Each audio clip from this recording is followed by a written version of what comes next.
Hello, Libra. Welcome to Ula Tea Leaf Readings. My name is Lenor, and tonight I'm going to be reading your tea leaves.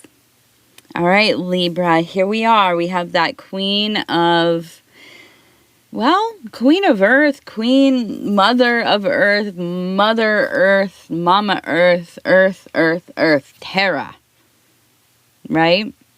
We have that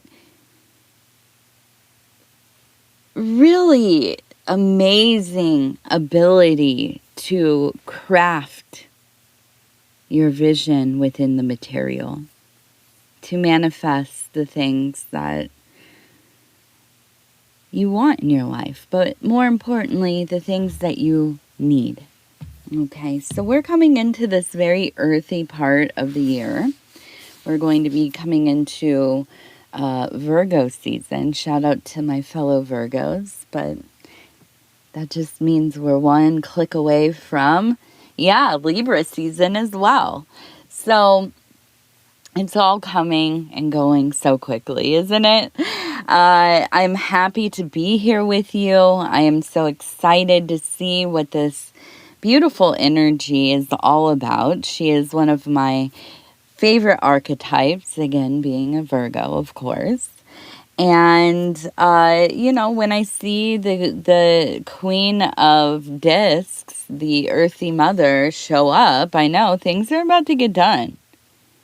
This is not a lady that kind of chills on her laurels. No. She's building, foundation. She's building pathways. She's building empires.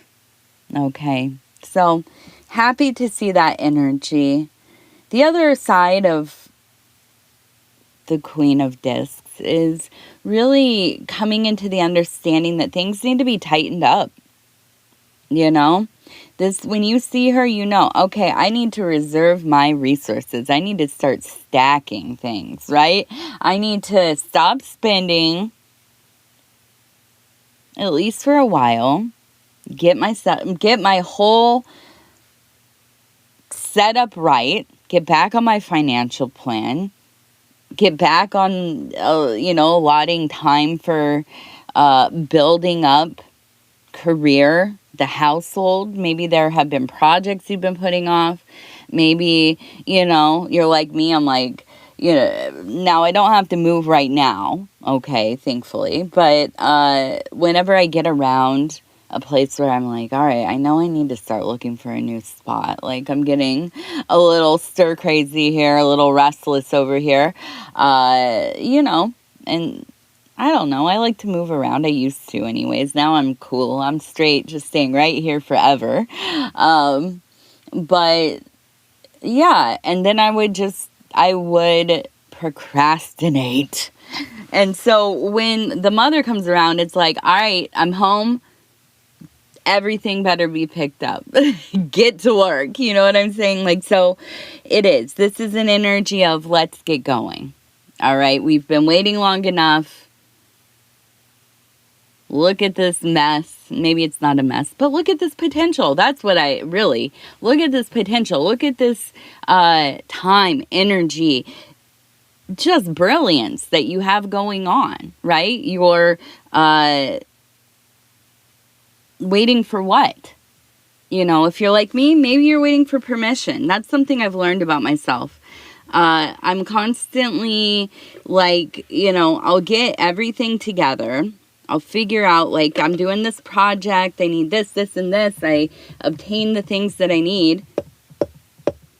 And then it's almost like this sense of not necessarily wanting to be witnessed, because I don't like to do work that I'm trying to really get into. I don't like to do that witness. Now, this is the one exception. This is the one place where I feel like I can really, under the guise of just straight up entertainment, I can, really go into self and not feel like, oh, people are going to think I'm crazy, right?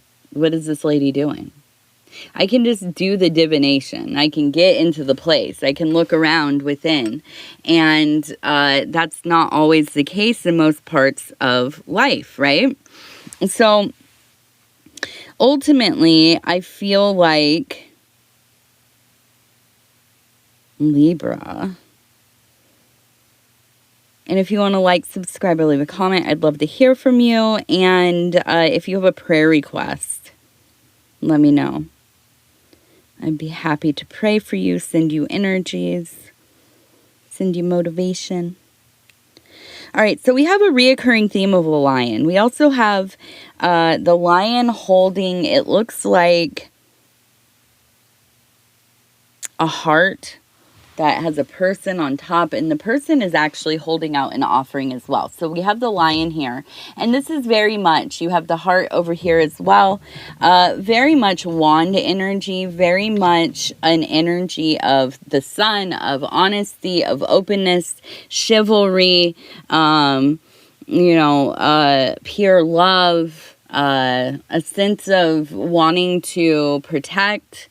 Okay, now up here we have the heart kind of on a platter, and then we have a person up here who is also kind of serving. You can see the head, and they're leaning out, and they also have something in their hand. Okay, so I do feel like you are a person that is greatly involved in service. You are somebody who loves to give of themselves. You like to do things like volunteer, or maybe your work is within a service industry. Now, I don't necessarily just mean like, food or customer service, but something more along the lines of counselor, social worker, mentor, teacher, medical. Maybe you are quite literally, taking care of people in the physical, in the mental, in the emotional. You could be somebody who, not unlike myself, you help guide people, you commune with people. I like to call it building, I grew up adjacently, or at least in my 20s, to the NGE, and one of the terms that I really always thought was so beautiful was this idea of coming together in what they would call politicking or building, right? And that is the idea that we come together with our resources. Usually that is knowledge. And when we commune, when we speak to one another, when we get into these deep conversations and we explore, we are learning and we are teaching, and we are, somewhere in between as well. We are building something together. We are building, well, I like to think of it as, and this is more of like a, within magic or the occult, is a thought form or a egregor, or a not so much a tulpa, although it can become a tulpa, right? And these are the ideas that the thoughts that we have, right? The things that we kind of form together in our mind's eye, we can create life there, right? It becomes a thing. Now, a good example of a thought form is like a character in a book, right? We all know, whatever, some cartoon you grew up watching that you really liked. Well, we'll talk about, like, I don't know. I always was compared with Daria, right? Janine Garofalo, Daria, that whole vibe. I do look like Janine Garofalo a little bit, I'm not gonna lie. Whenever I see her, I was like, who's that lady, She's cute. Oh, wait, she kind of looks like me. But, so these are thought forms. Not Janine Garofalo, although, it could be argued that we're all thought forms. But, like Daria, for instance, this is a thought form, right? It is created, it is released into the zeitgeist, the collective, and it becomes its own thing, its own universe, really, So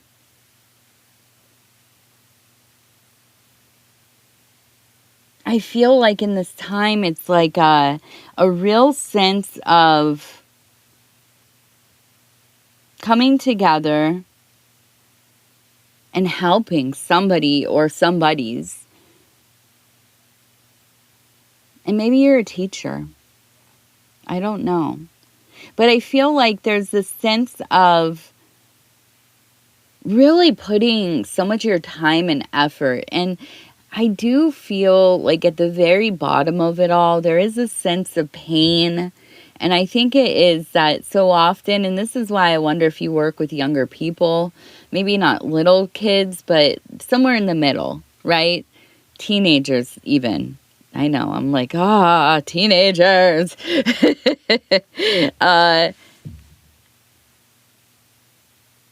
Because I feel like you put so much into it and so often it goes unnoticed, or there's no thanks, or even that there's a resentment. You know, it's like teaching your kids how to do chores or have a routine, or, you know, you have to brush your teeth before you go to bed, whatever it is, and they don't want to do it. And they might think you're the worst ever because you make them do it. And yet you are helping build some kind of understanding of how to navigate life, how to do things, how to, you know, be a person if you choose to exist within society and all of the rules and timetables of society. Teaching you how to navigate that. And it's not fun, and I wouldn't want to go through it again myself, you know, because it doesn't feel natural to our desires, our wants, our even needs. Most of the time, even our needs. So, though it is not necessarily, I guess, like deep down, when we really think about it, maybe it's not exactly what we might or should be doing, but listen, this is where we're at. This is the world we live in. And I'm not going to, be one of these people to sit here up in a tower, an ivory tower somewhere, saying, oh, well, you just got to abandon your life, right? You just got to live the way that you want to live. If that means, not doing things the way society says, then abandon it all. Yeah, I mean, you could, and I'm not going to judge you if you do. Plenty of people do it. I have done it at points in my life. But, it's not unlike the teaching of the middle way, right? If you're stringing a guitar or some kind of string instrument, if you tighten the string too tight, it will snap. But if there's too much slack, if it's too loose, if everything's loosey-goosey, the thing's not going to play.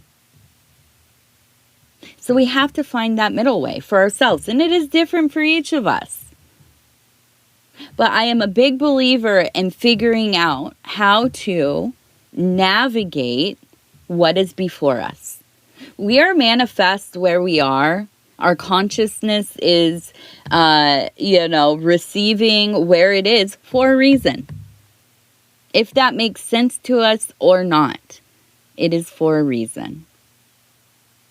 So we must do something with it. I mean, we don't have to, but we should. Okay. So I do feel like this is a time where you are kind of rededicating yourself to, what is important to you. And that is being of service to other people, to being involved in the healing, growth, learning, stabilizing, evolving of other people. I truly believe this about, and this is anecdotal. I have I have 3 Libras in my life, not always actively, but I have grown up around, or I have, watched grow up 3 Libra people that I love deeply, and their family. All of them are, they're acquired family is what I'll call them, but family more than anything. And what I've noticed about Libras, and correct me if I'm wrong, but if you do not have your sense of purpose, you can fall into a real cynical place. a real, almost nihilist, or really angry, feeling disenfranchised, forgotten, alienated. Now, I don't want to see that in any Libra, because you all have the greatest potential to be a part, not even just, I was going to say, to serve our communities. It's not just about serving them. You keep our communities together. Libra people are people. Even if you're not super extroverted, you are so much the glue that keeps us all together. Libra people are saving grace a lot of times. Now, I'm going to say Sagittarius is another one. Very much. Now,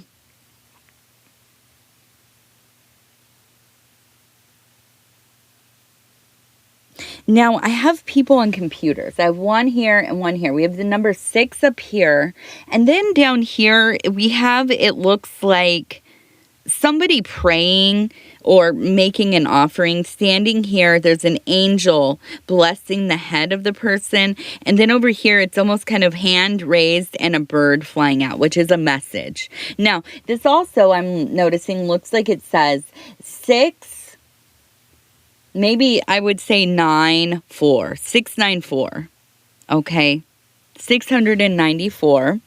So to me, I feel like,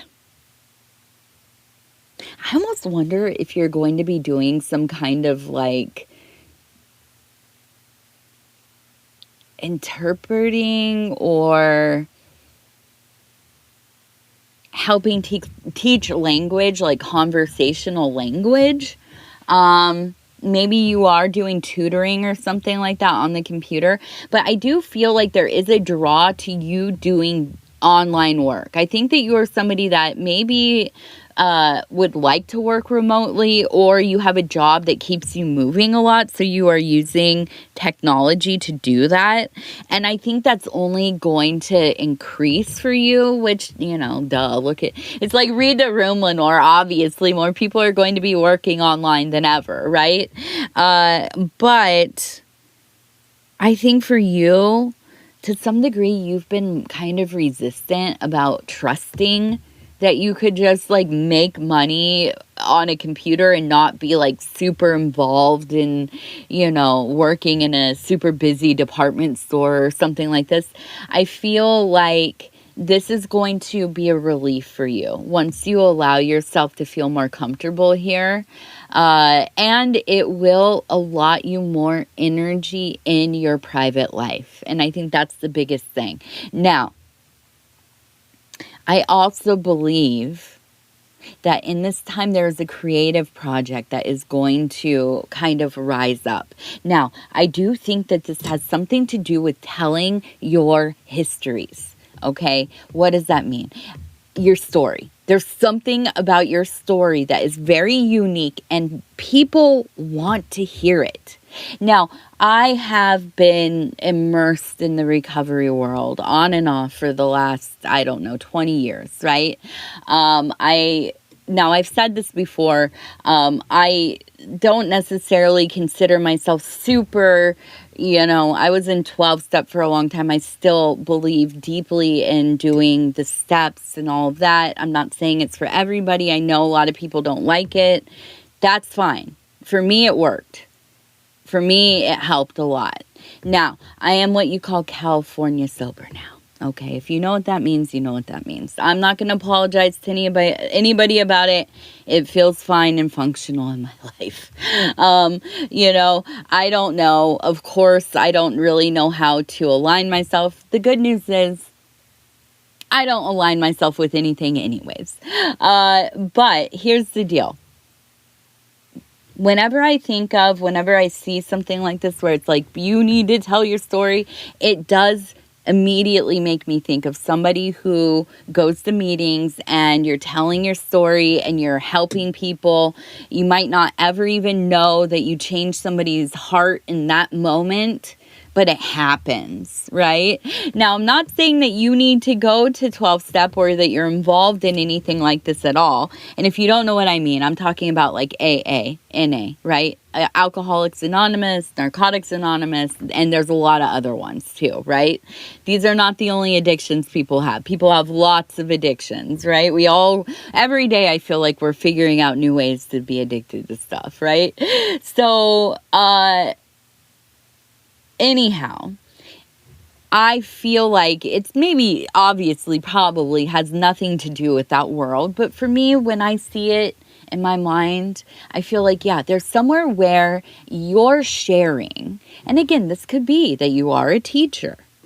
Or maybe, you're in some specialized field and you are, lecturing. Or maybe you do want to start a channel. Maybe you have thought, I have something to say.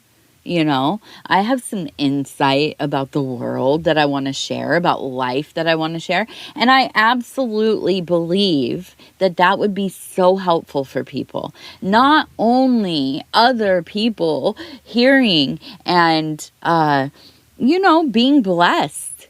Being blessed by your story, being blessed by your knowledge, your wisdom.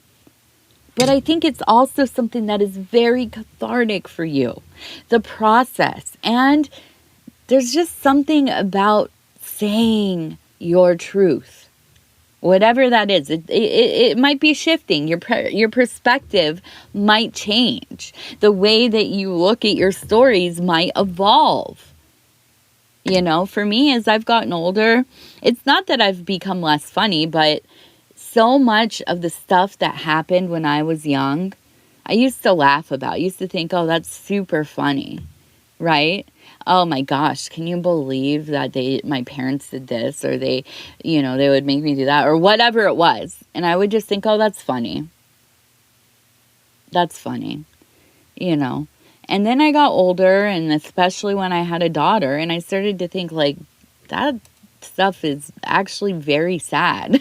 That's very traumatizing, very, very sad things happening, not funny at all, and sometimes we start to see our perspective, our world experience, the way that, it is when you have a kid and you think about the things that were said to you, done to you, you were exposed to, the lack of, for me, it was neglect. It was, SA. There was a lot of that in my childhood. And just generally, neglect and not being watched, not having clean clothes to go to school and, stuff like that. And you get older, and especially when you have the kids, man, you think, what was going on here? Because this stuff seemed absurd and horrible. It was horrible. I'm not going to say it was funny, but you use things to cope, right? And for so long you think, oh, that was ridiculous. Or you don't think about it at all. You try not to. And you get older and you're faced with this thing that's like, man, I feel so different about what life was like. I feel so different about the things that I witnessed, about the things that, well, maybe even you did, the way that you treated somebody, the way that you protected yourself, your coping mechanisms. I think so often I talk to a lot of people every day. I talk to, clients and friends and family members and, just random people. And I feel like so often there's a lot of regret around how we've treated our relationships. And I think that's super valid, of course, as we evolve and we can see where this was not good. Maybe I didn't behave in the right way, or I did the wrong thing, or whatever. And I hear so many people saying, I wish I could change it. Well, first of all, there's always room to apologize and take ownership. You know, as long as, and this is another 12-step thing, as long as you are not harming the person more than they need the amends or the apology, right? If you going and talking to them is going to be more traumatizing than, you know, just letting it be what it is, and you know they're always going to feel that way about you, you're never going to say anything about it. Sometimes we just have to take that L and be like, I was a bad person with, you know, in that part of my life, and I hurt this person, or I discarded them, or I took advantage, or I just disappeared, or whatever it was. Sometimes we just got to take that L and be like, you know what, I wish them well, I hope life is treating them good. But here,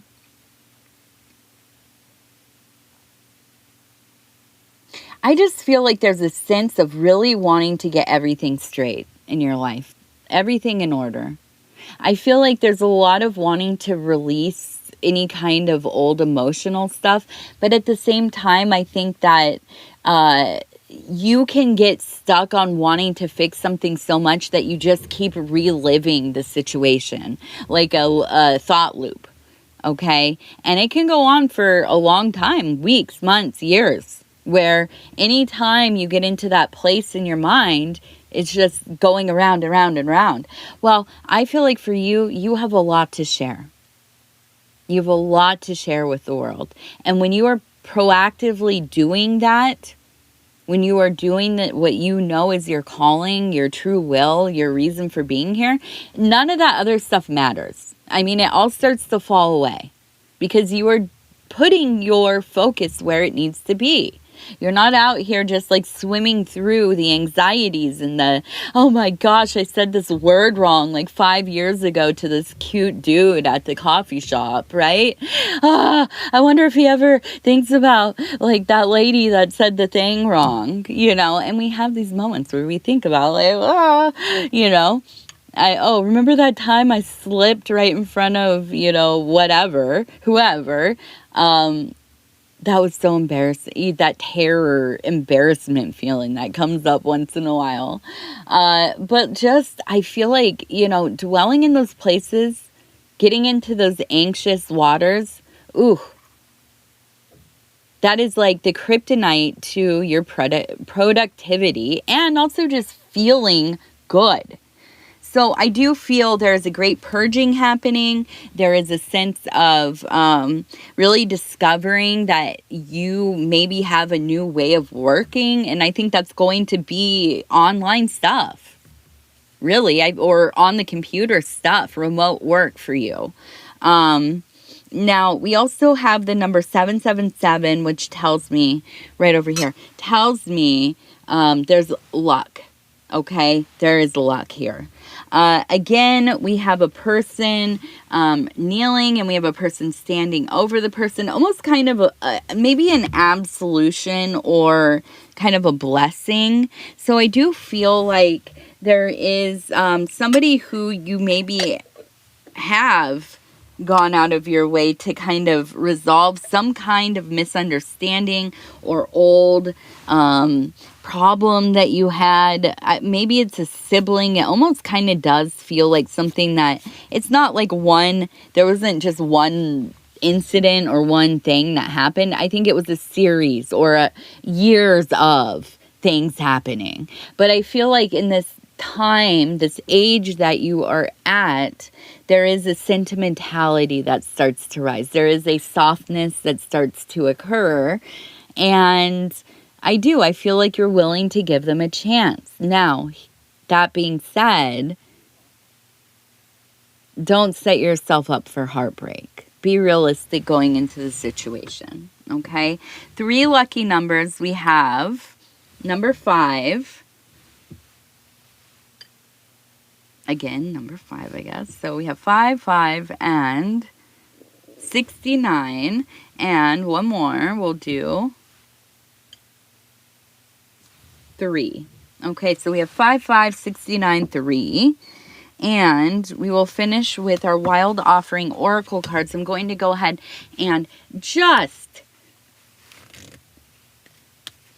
kind of pull my way through. Figure out how to shuffle cards. Probably not. It would be a mess. I'm not an excellent shuffler like my husband over at Dove and Serpent Tarot.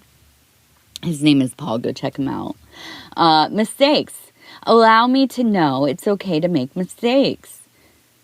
Let me always take care of the inner child so he or she feels loved no matter what. No matter what. All right. Well, Libra, I love you. Thank you for being here. If you want to like, subscribe, or leave a message, I'd love to hear from you. Other than that, I'm going to say good night real quick here. I have to get on to the next thing. So I love you. We'll talk soon. Good night.